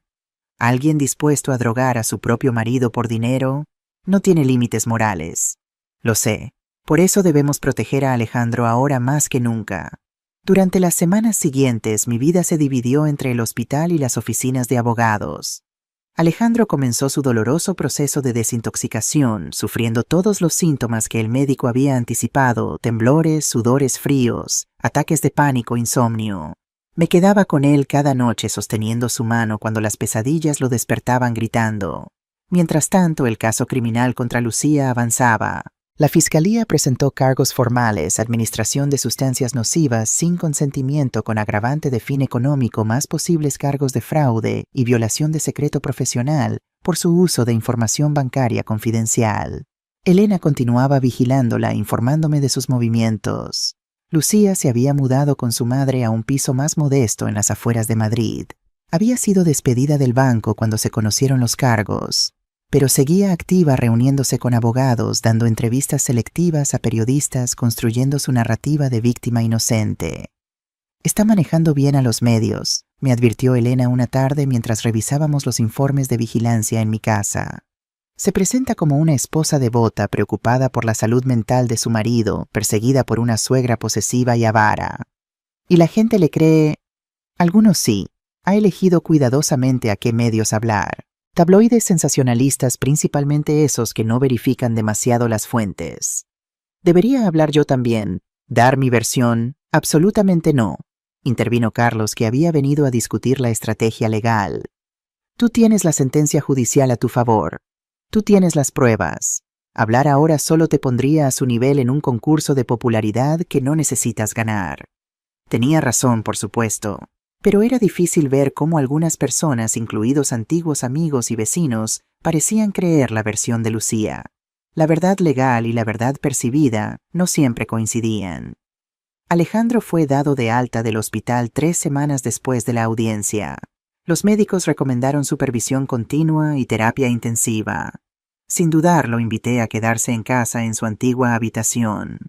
«No puedo, mamá», me dijo aún débil, pero más lúcido que en semanas. «Necesito espacio. Necesito procesar todo lo que ha pasado. Entiendo, pero no puedes estar solo, hijo. No todavía». He alquilado un pequeño apartamento cerca del parque. Elena me ha ayudado a encontrarlo. Nadie sabe la dirección excepto tú y ella. No quería dejarlo ir, pero entendía su necesidad de independencia, de reconstruir su dignidad lejos de las miradas compasivas. «Prométeme que me llamarás, cada día, y que seguirás con la terapia». «Lo prometo». El día antes de que se mudara, mientras le ayudaba a empacar algunas cosas de su antigua habitación, encontró el álbum de fotos familiares que Miguel siempre guardaba en el estante superior del armario. Lo abrió, pasando las páginas lentamente: su primer día de escuela, vacaciones en la playa, Navidades juntos, su graduación universitaria. Tantos momentos felices, tantos recuerdos de una familia que ya no existía. «Papá intentó advertirme, ¿verdad?», dijo de repente, «sobre mujeres como Lucía. Tu padre te quería, Alejandro, quería protegerte incluso cuando ya no estuviera. Y yo no escuché. Me enfadé cuando intentaste mostrarme la verdad. Estabas enamorado, o creías estarlo. No sé si alguna vez la amé realmente», confesó cerrando el álbum. «Creo que amaba la idea de ella, bella, inteligente, aparentemente interesada en mí cuando yo estaba más vulnerable, justo después de saber que papá estaba muriendo. Lucía es experta en identificar vulnerabilidades, hijo. No te culpes». Dejó el álbum y me miró. Realmente me miró por primera vez en mucho tiempo. «¿Cómo lo supiste? ¿Desde el principio?» «Instinto maternal, quizás. O quizás porque tu padre me enseñó a ver más allá de las apariencias. A reconocer cuando alguien nos mira y no ve personas sino oportunidades, posesiones». Asintió lentamente, procesando mis palabras. «Voy a necesitar tiempo, mamá, para sanar, para confiar de nuevo, en mí mismo, en los demás. Todo el tiempo que necesites. Estaré aquí». Esa noche, después de que Alejandro se durmiera, me senté en el despacho de Miguel con el relicario de bronce en las manos. Lo abrí mirando nuestra foto de boda, tan jóvenes, tan llenos de esperanza. «Lo hemos conseguido, Miguel», susurré. «Hemos protegido a nuestro hijo, pero el camino para recuperarlo completamente será largo. Al día siguiente ayudé a Alejandro a instalarse en su nuevo apartamento, un lugar pequeño pero luminoso con vistas a un parque tranquilo. Elena había dispuesto medidas de seguridad discretas, cámaras en la entrada, un sistema de alarma avanzado, cristales reforzados. ¿Crees que Lucía intentará algo?, me preguntó Alejandro cuando vio todas las precauciones.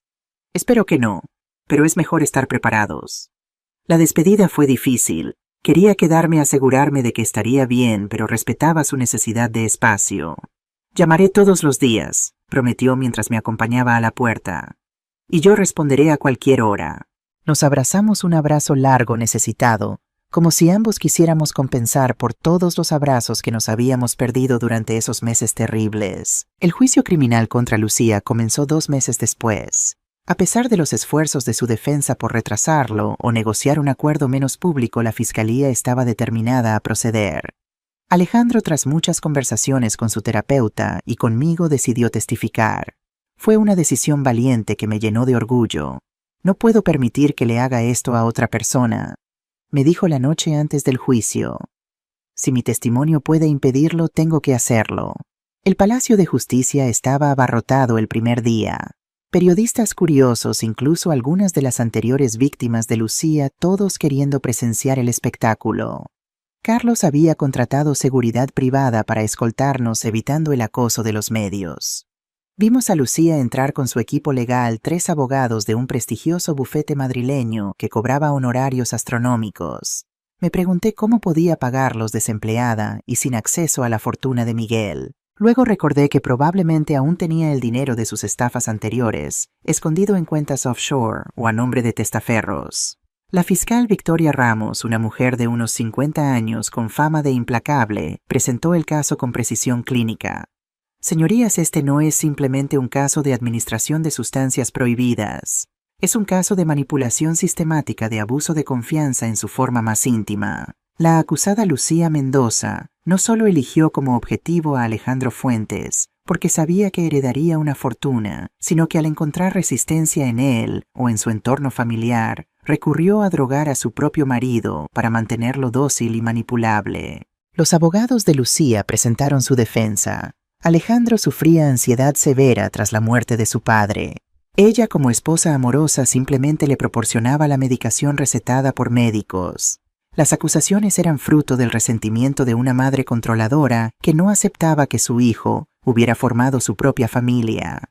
El desfile de testigos comenzó. Los médicos del hospital que trataron a Alejandro, confirmando los altos niveles de benzodiazepinas y otros sedantes en su organismo. Los psiquiatras que supuestamente habían recetado las medicaciones, admitiendo ahora que apenas habían visto a Alejandro y habían prescrito a petición insistente de Lucía. Los empleados del banco que testificaron sobre el uso indebido de información confidencial. El testimonio más impactante, sin embargo, fue el de Antonio Vega, la anterior víctima de Lucía, quien describió con doloroso detalle cómo ella lo había seducido tras la muerte de su padre, lo había aislado de su familia y amigos, y había desaparecido tan pronto como obtuvo la mitad de su herencia mediante un rápido divorcio. Lo peor no fue perder el dinero, dijo Antonio con la voz quebrada por la emoción. Fue perder la confianza, en el amor, en las personas, en mi propio juicio.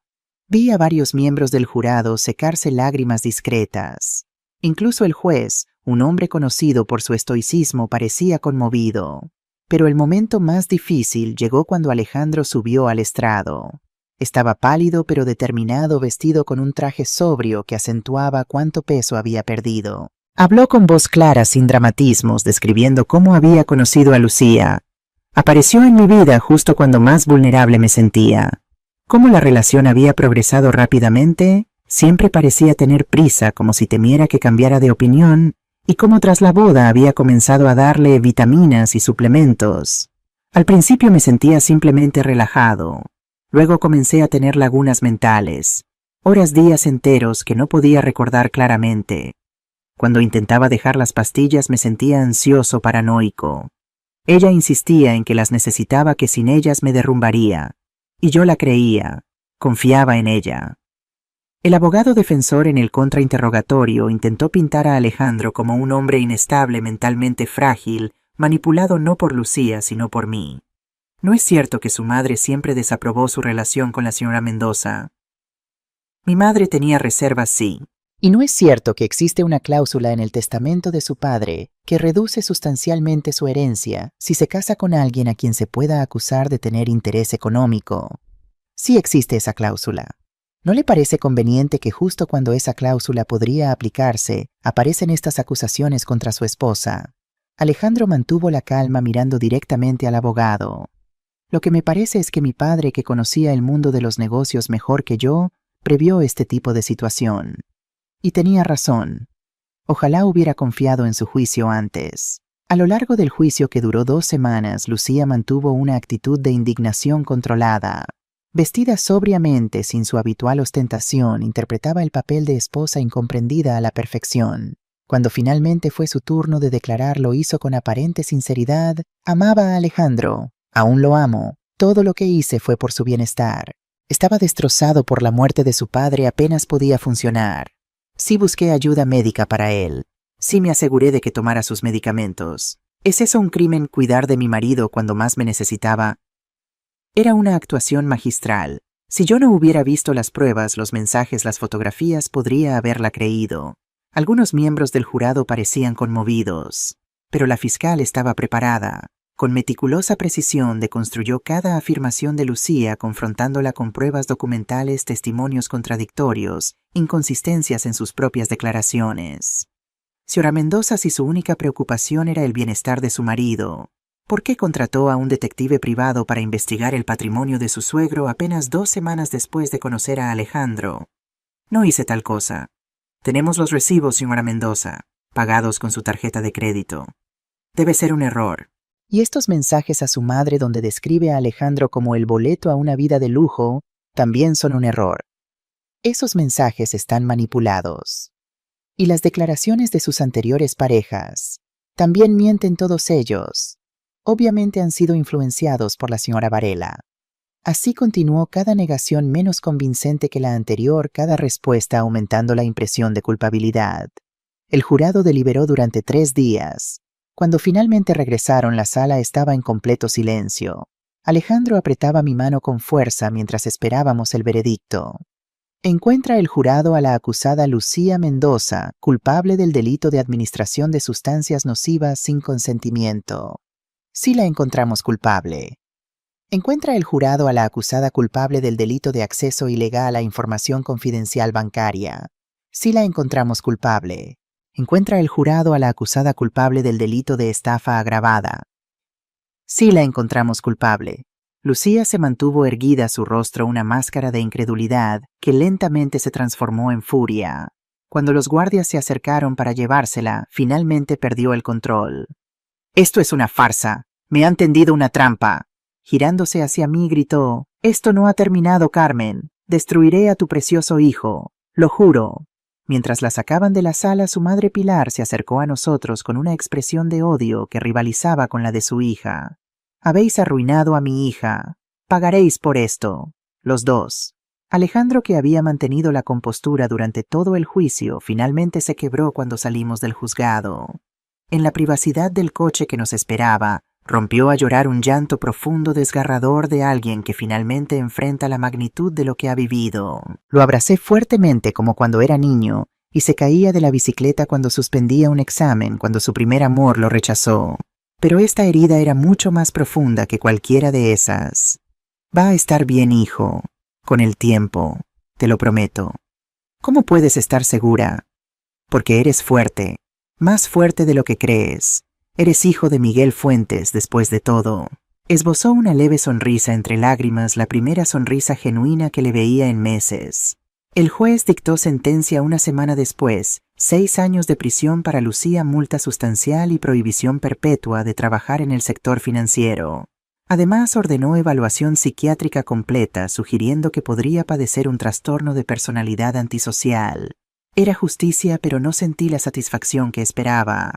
Solo un inmenso cansancio y la certeza de que el verdadero trabajo apenas comenzaba a reconstruir a mi hijo, nuestra relación, nuestra familia. Los meses siguientes fueron de lenta recuperación. Alejandro seguía con su terapia 3 veces por semana, luchando contra la depresión que siguió al trauma. Yo dividía mi tiempo entre apoyarlo a él y gradualmente comenzar a manejar los negocios que Miguel había dejado. Carlos me ayudó a entender las complejidades de las estaciones de servicio, las propiedades inmobiliarias, las inversiones. Descubrí que tenía aptitud para los negocios, algo que sorprendió a muchos de los antiguos socios de Miguel, acostumbrados a tratarme como la esposa del jefe, sin voz ni voto. Un domingo 6 meses después del juicio, Alejandro vino a almorzar. Había recuperado algo de peso, su rostro tenía mejor color. La terapia estaba funcionando lentamente. He estado pensando, dijo mientras tomábamos café en el jardín, sobre el futuro. ¿Y qué has pensado? Quiero trabajar en las empresas de papá, no porque sea el heredero, sino porque quiero aprender a entender lo que él construyó. Lo miré sorprendida pero complacida.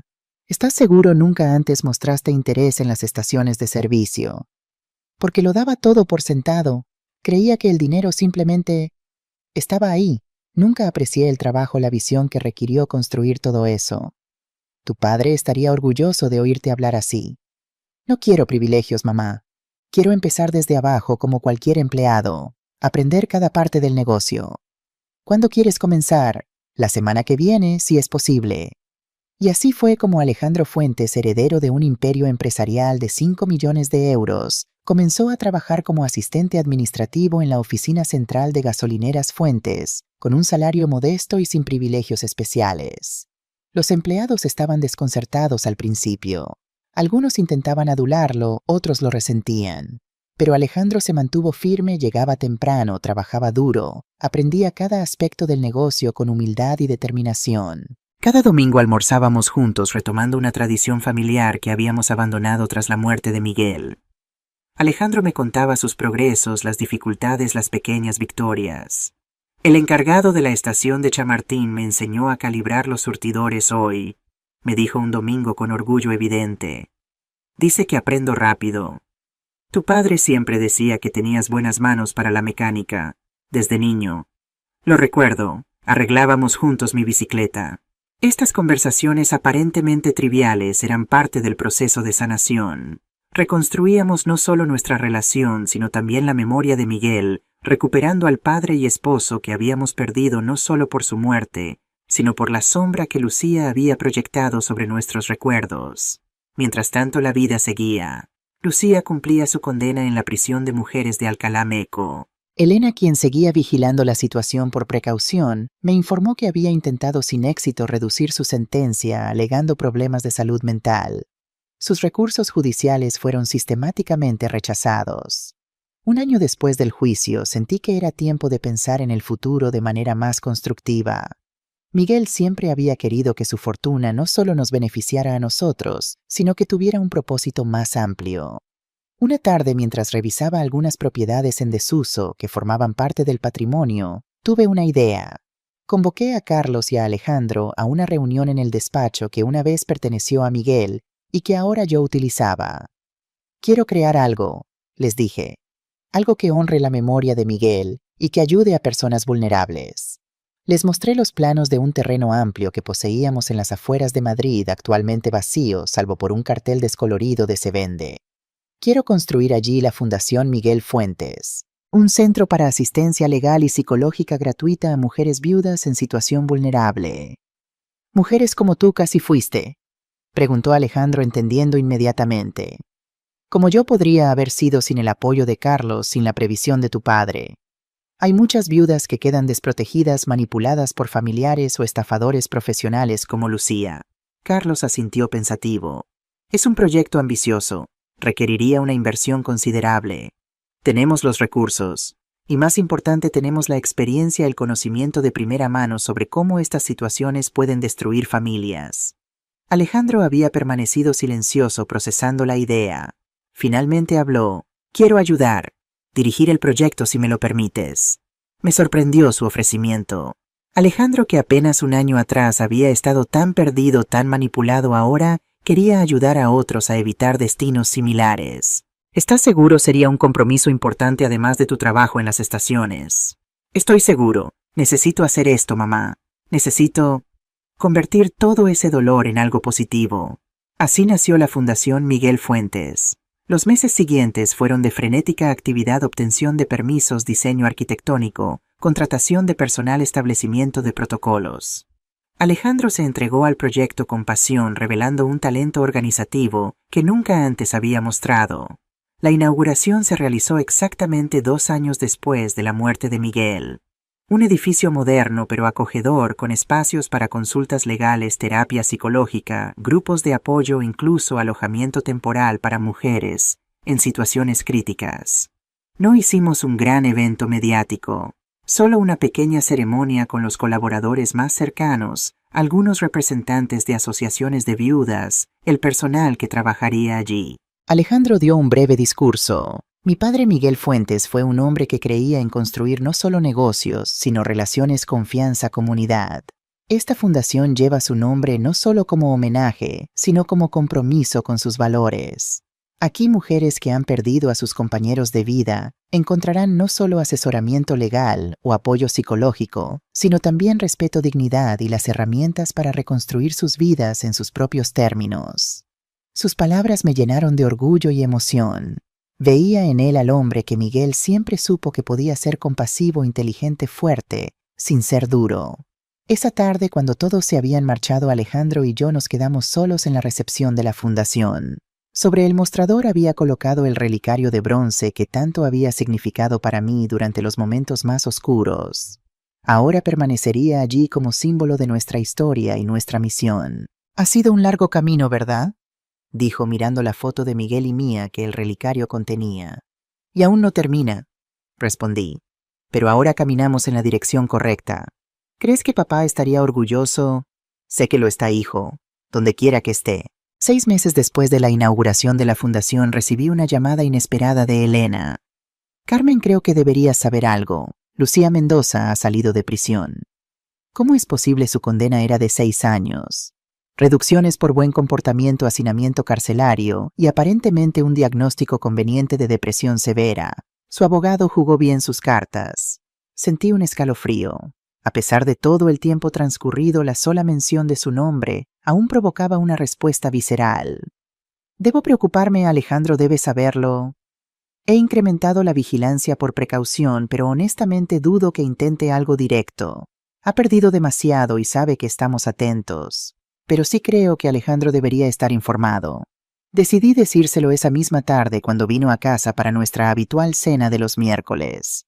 Había recuperado completamente su peso normal, su sonrisa auténtica, su energía. La terapia, el trabajo tanto en las estaciones como en la fundación, y más recientemente una incipiente relación con Sofía, una joven profesora de literatura que había conocido en un evento benéfico, habían obrado milagros en su recuperación. Alejandro, hay algo que debes saber. Le conté sobre la liberación anticipada de Lucía. Esperaba ver miedo, ansiedad, quizás ira. En cambio vi una calma sorprendente. Ya lo sabía, mamá. Su abogado me contactó hace una semana. Quiere el divorcio. ¿Y no me lo dijiste? Quería hablarlo primero con mi terapeuta, procesar mis sentimientos. No quería preocuparte innecesariamente. ¿Y qué sientes al respecto? Alivio principalmente. Saber que legalmente estará fuera de mi vida para siempre. Y también una extraña sensación de cierre. ¿Le darás el divorcio? Por supuesto, lo antes posible. Mi abogado está manejándolo. Ella no pide nada, solo la disolución del vínculo. Sorprendente. Pensé que intentaría sacar algo. Creo que ha aprendido su lección, o al menos ha decidido buscar presas más fáciles. Continuamos con la cena hablando de otros temas, el nuevo sistema de gestión que Alejandro estaba implementando en las estaciones, los planes de expansión de la fundación, su relación floreciente con Sofía. 2 semanas después, mientras hacía compras en el centro comercial, la vi. Lucía estaba en la sección de cosméticos probando perfumes. Se veía diferente, más delgada, con el cabello teñido de un castaño oscuro en lugar de su rubio característico, vestida con sencillez.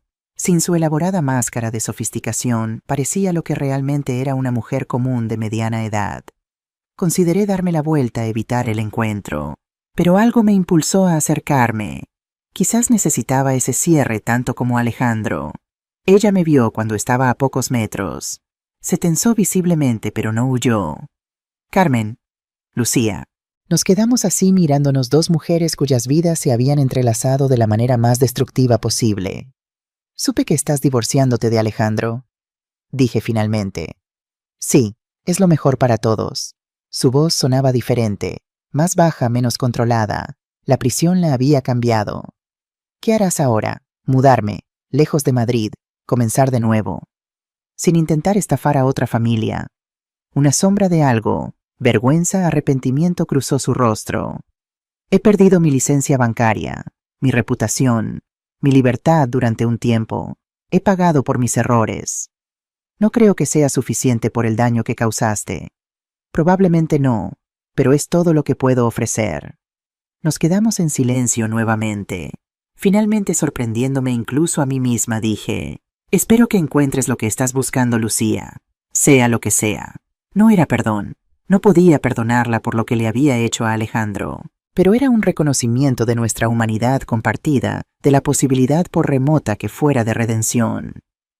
Tú ya has encontrado lo tuyo, respondió ella. Siempre lo tuviste, una familia real, amor genuino. Yo solo tenía estrategias. Se fue sin decir más, perdiéndose entre la multitud del centro comercial, llevándose consigo el último vestigio de aquella oscura época de nuestras vidas. El divorcio se finalizó un mes después sin complicaciones. Alejandro celebró la noticia llevando a Sofía a cenar, dando otro paso en su nueva vida. La fundación prosperó ayudando a docenas de mujeres a navegar los complejos aspectos legales, emocionales y financieros de la viudez. Alejandro, inicialmente coordinador administrativo, eventualmente asumió la dirección completa, demostrando un talento natural para el liderazgo compasivo. Las estaciones de servicio continuaron expandiéndose bajo mi supervisión. Descubrí que disfrutaba el desafío, el ritmo de los negocios, la satisfacción de continuar y mejorar el legado de Miguel. 3 años después de la muerte de Miguel, nuestra vida había encontrado un nuevo equilibrio. No era la vida que habíamos planeado, pero tenía su propia belleza, su propio propósito. Una tarde, mientras revisaba algunos documentos en el despacho que una vez perteneció a Miguel, recibí una visita inesperada. Alejandro entró nervioso, pero sonriente, con Sofía a su lado. «Mamá, tenemos algo que decirte». Sofía extendió su mano izquierda mostrando un anillo sencillo pero hermoso. «Nos vamos a casar», anunció Alejandro. «En primavera». La alegría que sentí fue absoluta, sin reservas. Sofía era exactamente lo opuesto a Lucía, auténtica, cálida, interesada en Alejandro, por quien era, no por lo que tenía. Lo había conocido cuando él trabajaba como simple administrativo en la fundación, sin saber de su fortuna hasta mucho después. «Es maravilloso». Miguel estaría tan feliz. De hecho, dijo Alejandro, hay algo más que queríamos preguntarte. Me contaron su plan. Querían una boda sencilla en el jardín de la casa, con el relicario de bronce de Miguel presente, como si él estuviera allí para dar su bendición. Por supuesto, nada me haría más feliz. Esa noche, sola en el despacho, abrí el cajón donde guardaba la carta que Miguel me había dejado.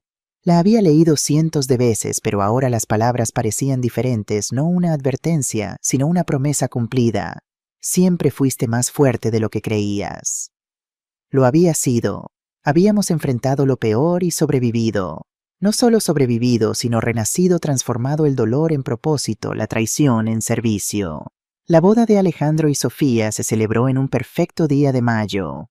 Una ceremonia íntima, genuina, llena de amor auténtico. El relicario de bronce ocupaba un lugar de honor junto al altar improvisado. Mientras veía a mi hijo pronunciar sus votos sonriente, seguro, amado por quien realmente era, supe que el verdadero legado de Miguel no eran los millones, las propiedades o los negocios.